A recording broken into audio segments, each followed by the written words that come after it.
ഡയാനയിലെ ഒരു സാധാരണ ക്രിസ്ത്യൻ കുടുംബത്തിൽ ജനിച്ചു വളർന്ന ചാർട്ടേഡ് അക്കൗണ്ട് ആവാൻ മോഹിച്ച ഒരു പെൺകുട്ടി ഉണ്ടായിരുന്നു. എന്നാൽ ആ പെൺകുട്ടി ചാർട്ടേഡ് അക്കൗണ്ടന്റ് ആയില്ല. കാലം അവൾക്ക് കാത്തുവെച്ചത് മറ്റൊരു നിയോഗമായിരുന്നു. കോടിക്കണക്കിന് ആരാധകരുള്ള തെന്നിന്ത്യൻ സിനിമയ്ക്ക് പകരം വെക്കാൻ കഴിയാത്ത താര സാന്നിധ്യമാണ് ഈ പെൺകുട്ടിയെന്ന് 41ന്റെ നിറവിൽ കഴിഞ്ഞ ദിവസം പിറന്നാൾ ആഘോഷിച്ച ഈ സൂപ്പർ സ്റ്റാറിനെ അറിയാത്തവരുണ്ടാകില്ല. അതെ, മലയാളത്തിന്റെ അഭിമാന താരമായ നയൻതാരയെ കുറിച്ച് തന്നെയാണ് പറയുന്നത്. ഡയാന മറിയം എന്നാണ് നയൻതാരയുടെ യഥാർത്ഥ പേര്.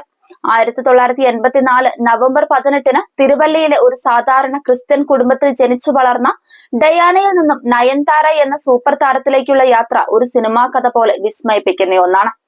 വോഗ് മാഗസിന്റെ കവർ ചിത്രത്തിൽ വരെ പ്രത്യക്ഷപ്പെട്ട തെന്നിന്ത്യൻ സിനിമയിലെ ഏറ്റവും കരുത്തിയായ സ്ത്രീ എന്ന് തന്നെ വിശേഷിപ്പിക്കാവുന്ന വ്യക്തിത്വമാണ് നയൻതാരയുടേത്. ഒരർത്ഥത്തിൽ പോരാട്ടം തന്നെയായിരുന്നു നയൻതാരയുടെ ജീവിതം. 2003 നയൻതാര തന്റെ കരിയർ ആരംഭിച്ചത്.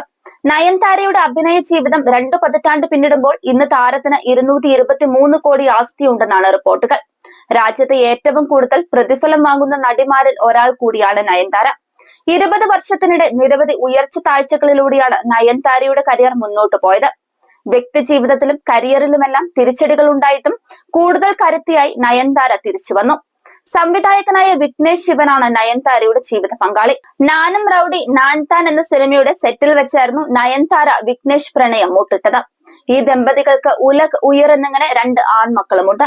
സൂപ്പർ സ്റ്റാറുകളുടെയോ നായക നടന്മാരുടെയോ സാന്നിധ്യമില്ലെങ്കിലും ഒരു സിനിമയെ ഒറ്റയ്ക്ക് വിജയിപ്പിക്കാൻ കഴിയുമെന്ന് നയൻതാര തെളിയിക്കുകയായിരുന്നു. മനസ്സിനക്കനയിൽ തുടങ്ങിയ നയൻതാരയുടെ സിനിമാ ജീവിതം ഷാരൂഖിന്റെ നായികയായി ബോളിവുഡ് ചിത്രം ജവാനിൽ എത്തി നിൽക്കുന്നു.